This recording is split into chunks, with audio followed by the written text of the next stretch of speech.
acho que a gente tem que reconhecer que estamos vivendo um momento extremamente especial na história brasileira em relação à questão das comunicações. Nunca se discutiu tanta comunicação nesse país. Isso é uma vitória. A gente tem que, com todos os problemas, as tensões, com todas as forças que estão nesse momento em disputa, nós temos que reconhecer que é uma vitória. Nunca se discutiu tanto, nunca esteve tanto no centro das atenções e de tantos grupos e de tantas pessoas a questão da comunicação.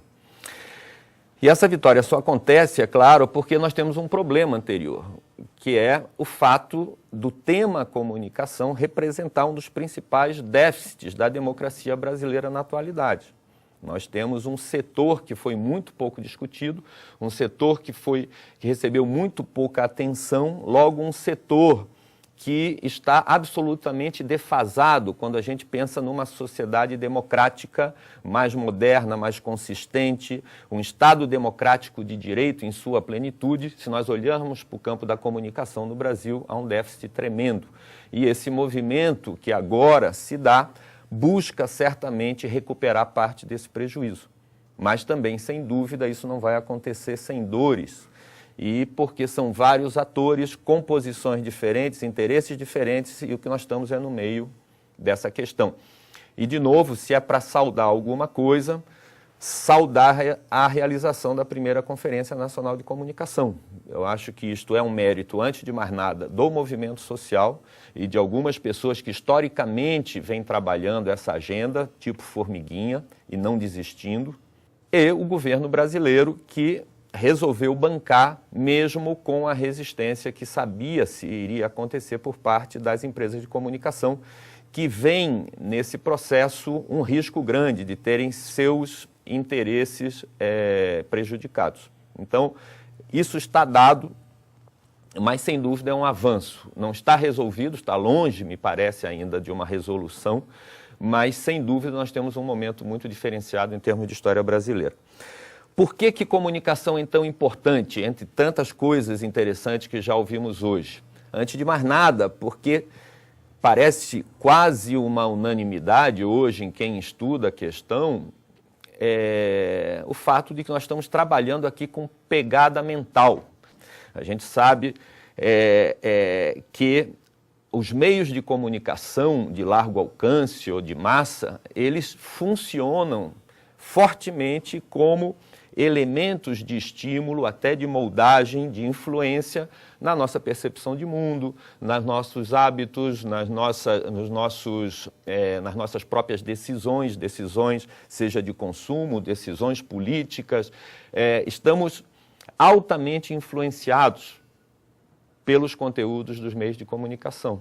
Então, ignorar isso não funciona. A sociedade brasileira acorda para isso e resolve tratar os meios de comunicação com a relevância que eles têm e que merecem ser tratados. É claro que isso, repito, nem sempre agrada às empresas de comunicação, porque o status quo está desenhado de uma maneira que lhes favorece. Me recordo no debate da classificação indicativa que um famoso apresentador da televisão brasileira colocou publicamente no ar.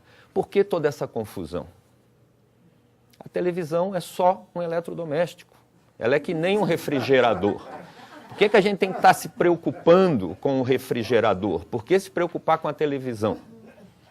Então, acho que nós estamos trabalhando num outro tipo de debate.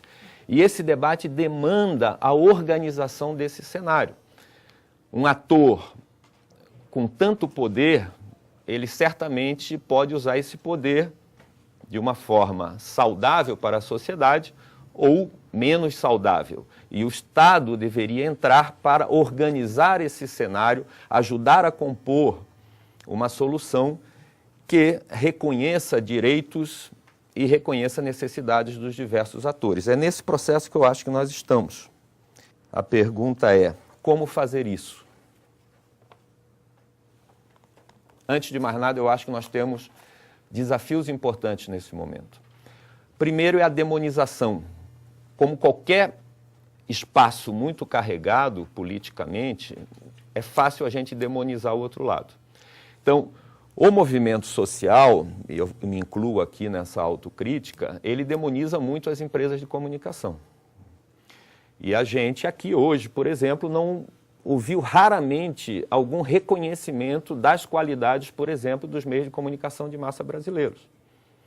Parece, e eu sei que não é a nossa intenção, mas quem observa o nosso discurso de fora, parece que nada interessante está acontecendo nesse campo. E certamente isto não corresponde à realidade. No pensamento de comunicação na América Latina, alguns estudos extremamente interessantes. A América Latina se destaca como um espaço de pensamento estratégico, de qualidade sobre comunicação no planeta hoje. E há, por exemplo, só para citar como referência, os estudos do Martim Barbeiro, um espanhol que acabou virando colombiano, latino-americano, onde ele dá alguns depoimentos em seus estudos sobre como ele abriu mão de uma posição crítica que ele percebeu era defensiva e elitista em relação à cultura popular.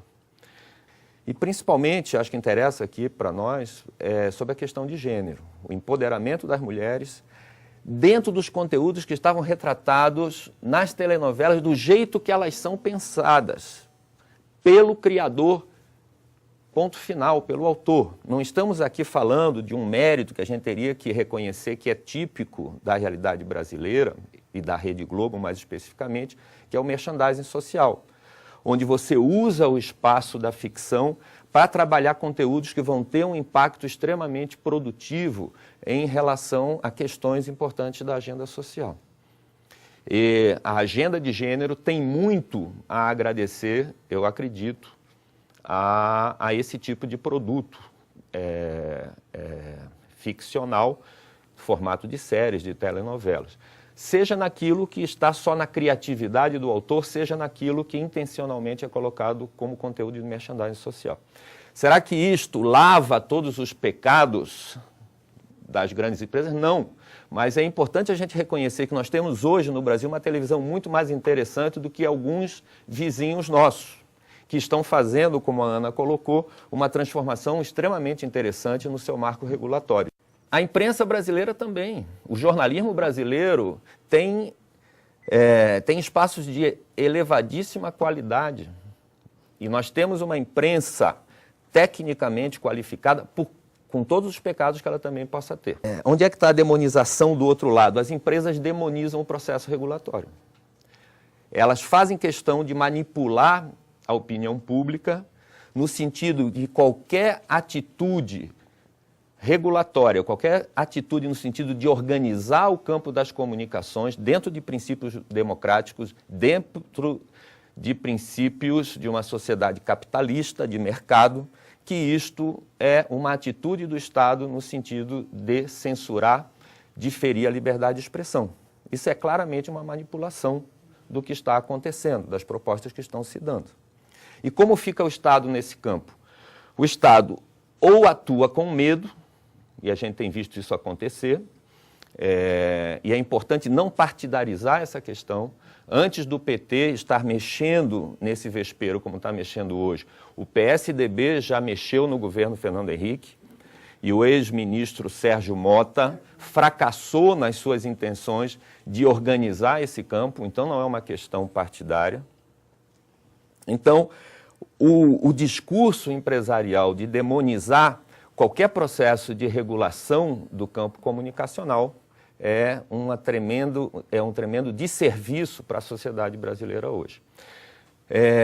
Que a regulação é necessária e que ela é parte do cotidiano das comunicações, isso se torna evidente quando a gente começa a olhar com um pouquinho mais de profundidade. Nós estamos agora em um pleno processo eleitoral, ele está se aquecendo. Nós vamos ter daqui a pouco os debates ocorrendo na televisão com regras absolutamente definidas sobre como usa esse tempo. Isso é um reconhecimento do poder dos meios de comunicação.